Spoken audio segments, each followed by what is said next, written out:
Berbagai peristiwa unik, menarik hingga tragedi terjadi selama sepekan ini. Rangkaian peristiwa tersebut kami rangkum dalam segmen On This Week malam ini.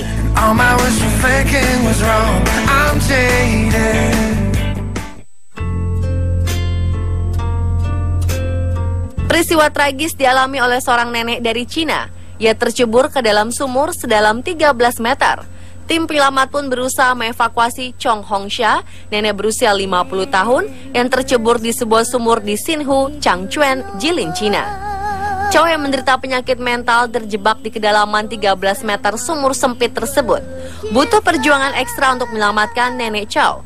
Tim penyelamat sampai mengerahkan alat berat untuk menggali tanah di sekitar sumur. Setelah itu mereka membongkar sumur sepotong demi sepotong. Setelah lebih dari 5 jam, nenek Chow akhirnya berhasil dievakuasi. Namun sayang, dia sudah dalam keadaan tak bernyawa.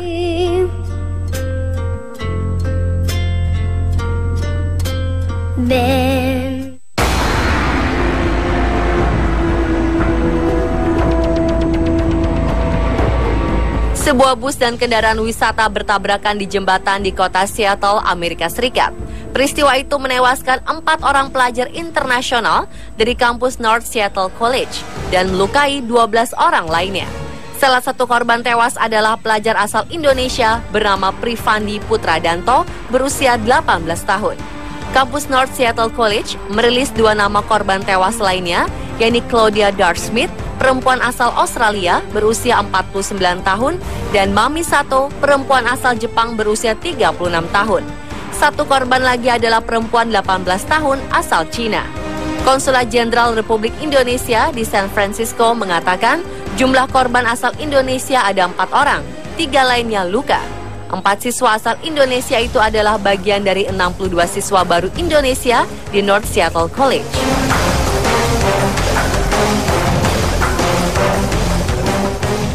I sit and wait. There's an angel. Seorang tukang bangunan di Inggris menemukan ubin langka yang jika dijual bernilai 1,1 miliar rupiah. Ubin itu tersembunyi di balik perapian rumah kuno era Victoria. Stephen Malton, tukang bangunan tersebut mengatakan dirinya fokus pada 256 buah ubin porselen Delft. Ternyata diketahui jika bangunan yang dibongkarnya adalah rumah peninggalan seorang artis zaman Victoria, Arthur Bell. Jajaran ubin langka yang ditata rapi ini sengaja ditutupi oleh tembok palsu. Tujuannya agar tidak terlihat sekilas saja. Pembongkaran ubin ini juga dilakukan secara hati-hati. Rumor keberadaan harta terpendam zaman Victoria ini memang sudah santer beredar. Banyak sumber menyebutkan rumah itu pernah ditinggali Arthur Bell pada tahun 1800-an. Penemuan barang langka ini ternyata bukan kali pertama oleh Stephen. Pada 2008, dia juga menemukan sebuah artefak kuno yang bernilai 75.000 pound sterling atau setara 1,6 miliar rupiah.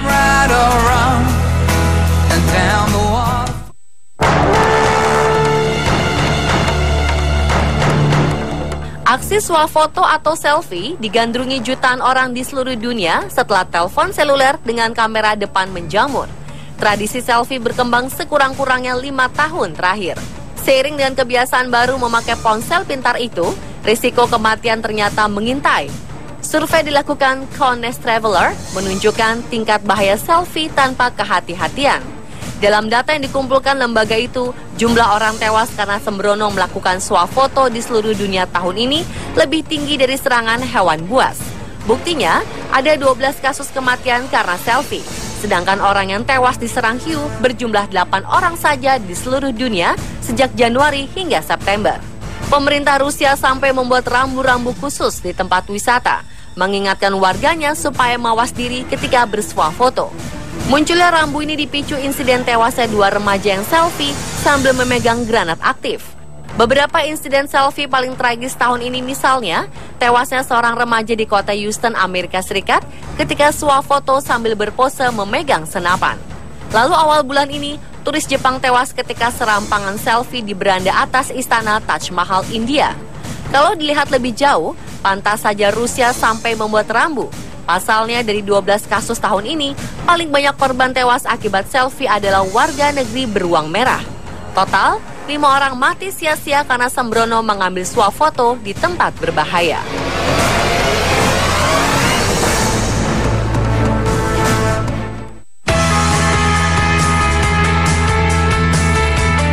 Ada seorang kakek hebat dan luar biasa mengagumkan bernama Hidekichi Miyazaki dari Jepang.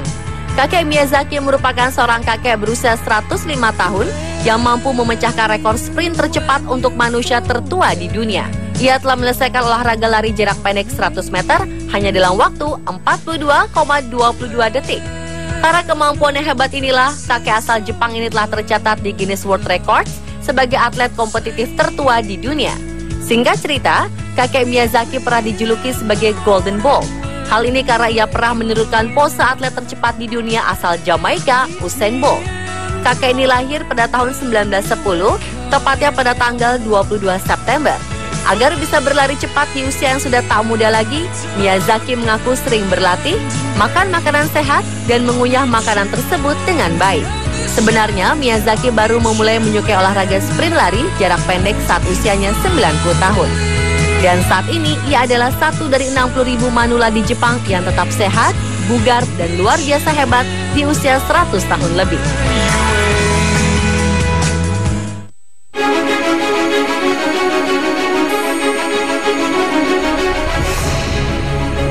Musibah kembali terjadi. Lobi Hotel Gauharatal Jawar, tempat menginap jemaah haji Indonesia asal Jawa Barat terbakar.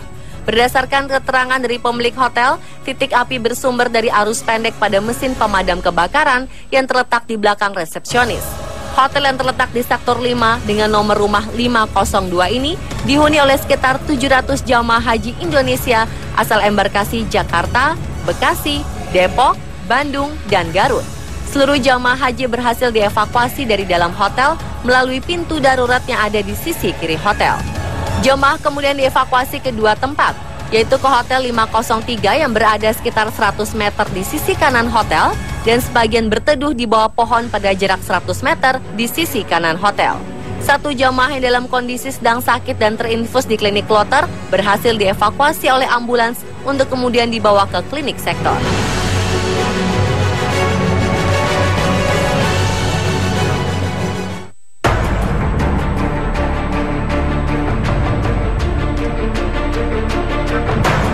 Saat melakukan razia rutin lalu lintas, polisi di kota Anlu, Provinsi Hubei, Tiongkok, menemukan anak durhaka yang mendudukan ibunya di bagasi. Media Tiongkok ramai membahas kasus nan tak terpuji tersebut. Liu, si anak durhaka yang mengemudikan mobil berwarna putih itu pun langsung menuai kecaman dan kutukan para netizen. Foto ibu Liu duduk selonjor di bagasi tersebar luas ke seluruh penjuru dunia. Dalam foto itu, perempuan berusia 60 tahun tersebut terlihat tanpa ekspresi. Dari posisi duduknya, dia terlihat tidak nyaman. Tapi saat polisi yang kali pertama menemukannya di bagasi menanyakan hal tersebut, dia memberikan keterangan sebaliknya.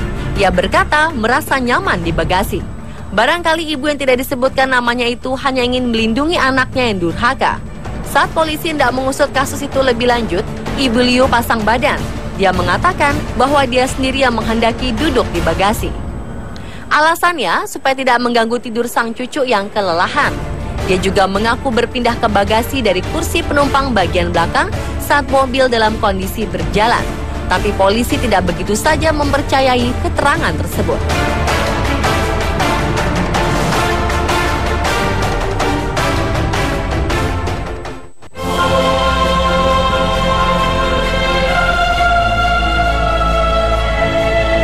Kuburan seorang wanita menjadi model lukisan Mona Lisa karya penulis terkenal Leonardo da Vinci ditemukan baru-baru ini.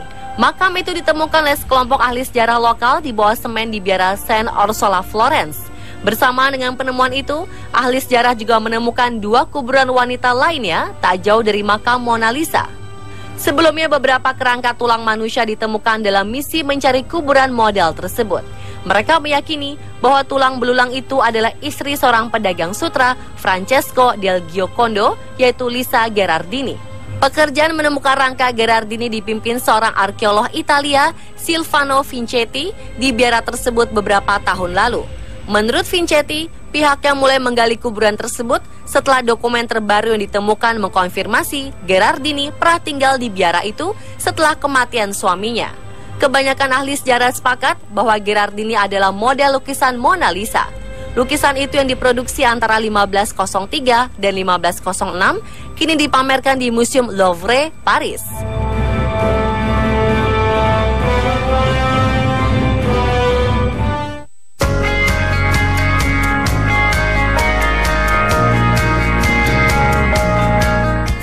selfie monyet bersama Naruto akhirnya sampai ke meja hijau.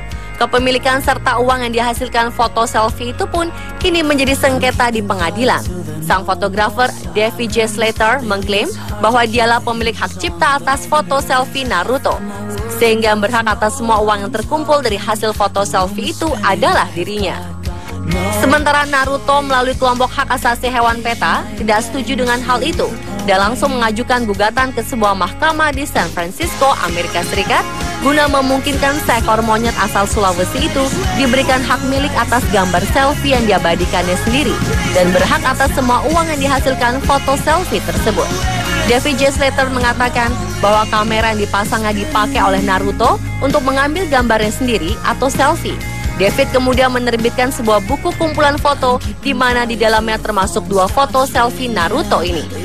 Dalam tuntutannya, PETA meminta pengadilan memutuskan untuk mengakui bahwa Naruto lah juru foto sekaligus pemilik yang sah foto tersebut. Pemirsa, itulah On This Week versi On The Spot.